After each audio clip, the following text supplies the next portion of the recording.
నమస్తే, welcome to the point. Andhra Pradesh fibre net chairman GV Reddy సంచలన నిర్ణయం తీసుకున్నారు.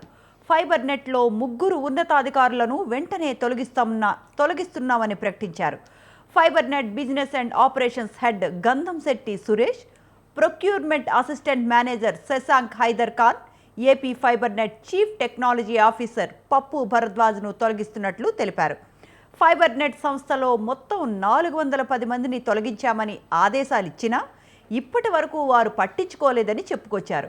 వారంతా పని చేయకపోయినా కోట్ల రూపాయల వేతనాలు ఇవ్వాల్సి వచ్చిందని, అందుకు బాధ్యులైన 3 అధికారులను తొలగిస్తున్నట్లు చెప్పుకొచ్చారు జీవీరెడ్డి.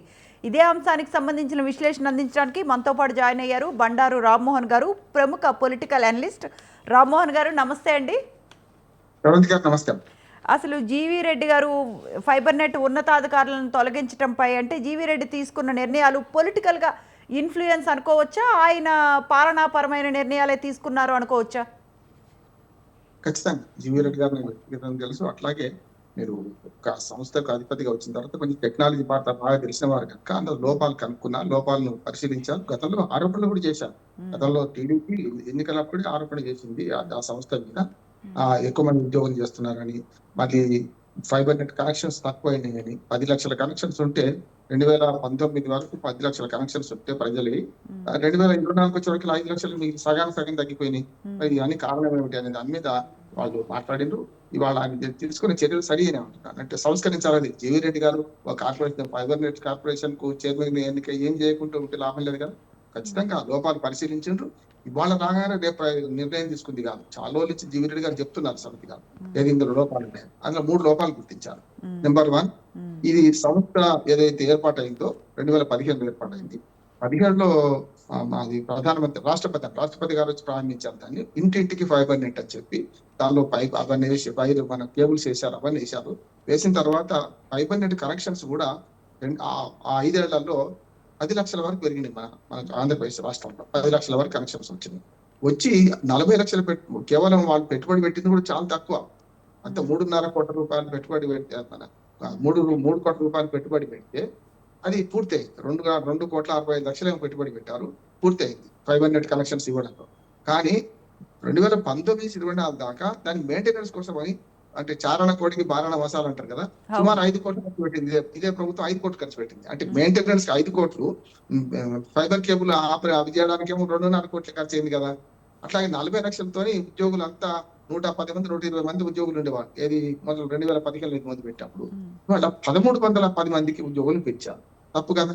అంటే ఇప్పుడు అసలు కంటే అయ్యగారు సంపాదన అమ్మగారు పసుపు కుంకుమం అన్నట్టు మొత్తం అంతా జీతభత్యాలకు పోయింది కదా. కనెక్షన్లు తక్కువైనాయి, జీతభత్యాలకు పోయింది.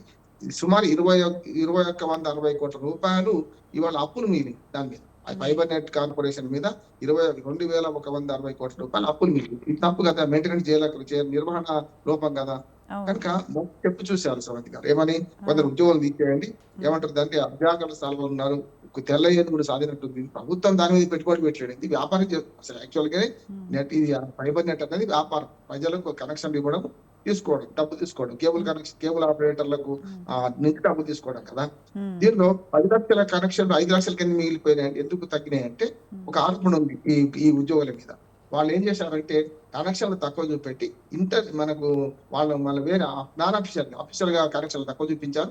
నాన్ అఫీషియల్ వాళ్ళ నుంచి అక్రమంగా డబ్బులు వసూలు చేస్తున్నారు, వినియోగదారుల నుంచి, లేకుంటే కేబుల్ నెట్వర్క్ ఆపరేటర్ల నుంచి అనేది ఒక ఆరోపణ ఉంది. ఈ ఆరోపణ అన్నిటి కారణం ఈ ప్రధానంగా ఈ 3 అనేది రుజువైంది. వరకు చెప్పాలంటే ఎంక్వైరీ చేసిండ్రు. తీసేయడం కార్పొరేషన్ గా తీసేస్తుంది, ఎప్పుడైనా తీసేస్తుంది. ఇప్పటికి 410 మంది ఉద్యోగులు తగ్గించారు. ఇంకా అప్పటికి కూడా 800 మంది ఉద్యోగులు ఉన్నారు ఇప్పటికి ఈ సంస్థలో. కనుక మేము చెప్పిన మాట వింటే జీవీ రెడ్డి చైర్మన్, దానికి తప్పనిసరి వాళ్ళు చెప్పింది చేయాలి కదా. తప్పైతే అక్రమైతే చేయొద్దు.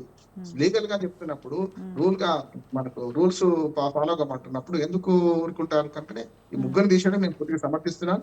కరెక్ట్ అంటే ఈ 3 తీసేయటం అన్నది పొలిటికల్ మోటివేషన్ కాకపోయినా ఫైబర్ నెట్ ప్రక్షాళనలో భాగంగానే తీశారు అనుకుందాం. మరి ఇంత అవినీతి అక్రమాలు జరిగినప్పుడు అంటే చంద్రబాబు నాయుడు గారి మీద ఫైబర్ నెట్ కేసు ఏంటండి మనకు అర్థం కాకుండా? అది వేరమాట.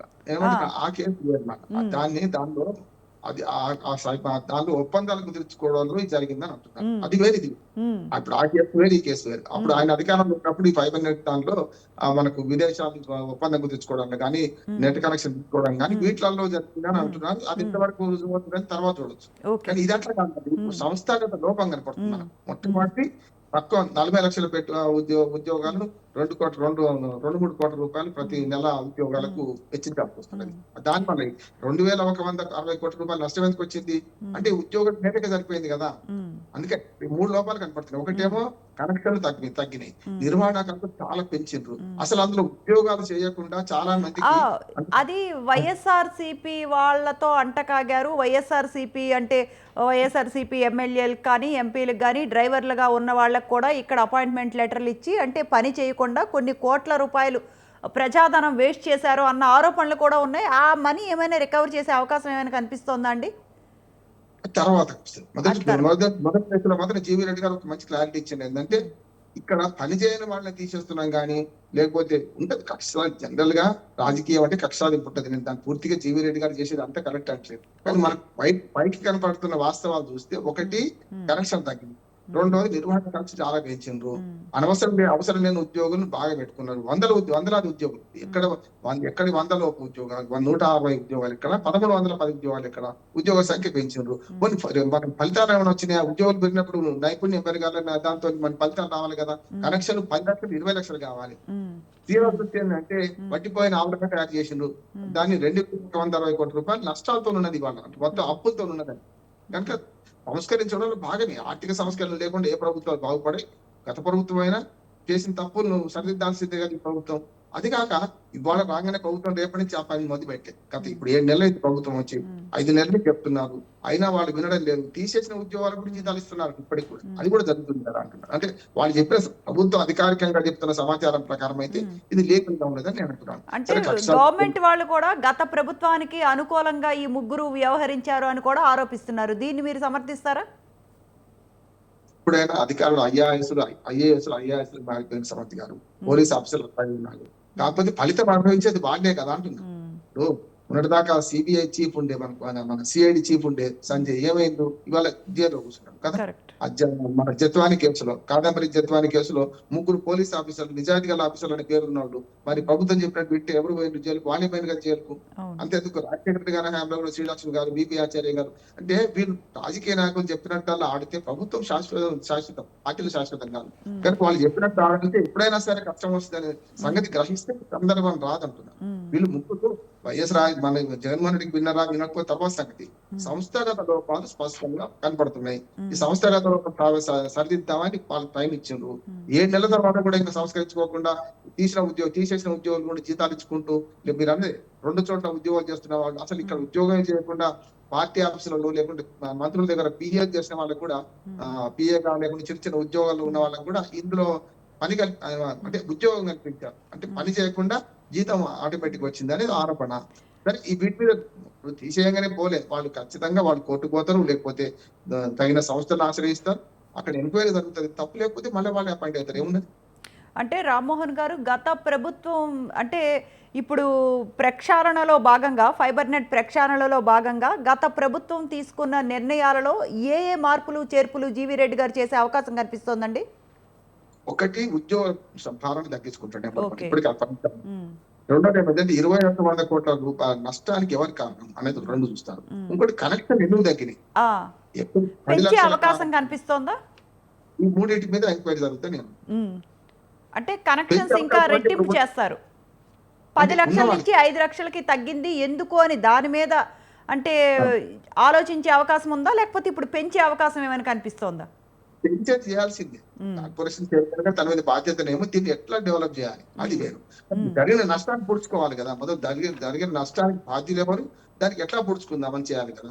కనుక కనెక్షన్లు తగ్గిన సంఖ్య ఎందుకు తగ్గింది, ఉద్యోగుల సంఖ్య ఎందుకు పెంచిండ్రు, మెయింటెనెన్స్ కోసమే ఇన్ని 100 కోట్ల రూపాయలు ఎందుకు ఖర్చు అయినాయి అనేది ఆలోచన చేయాలి కదా.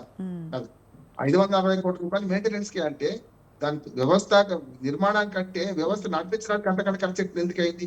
5 ఏళ్ళు. అందుకని ఈ 3 సవరిస్తారు. సరే రేపు పొద్దున జీవిరెడ్డి గారు కలెక్షన్ వేస్తారా, లేకపోతే ఉన్న ఉద్యోగులు తీసేసి వాళ్ళకి ఉన్న వాళ్ళతో తక్కువ మందితో నడుపుతారా, మళ్ళీ వెనకట్లాగానే చేస్తారా అనేది మనం కాలం వేచి చూడాలి. ఎందుకంటే ఆయన పనితీరు ఇప్పుడు జస్ట్ అందులో జరిగిన నష్టాన్ని సంస్కరించే ప్రయత్నం చేస్తున్నాడు. తర్వాత పెంచుకునే ప్రయత్నం చేయాలి. రెండో చేయకపోతే ఆయన కూడా అట్లా అవుతారు. రైట్ రామ్మోహన్ గారు.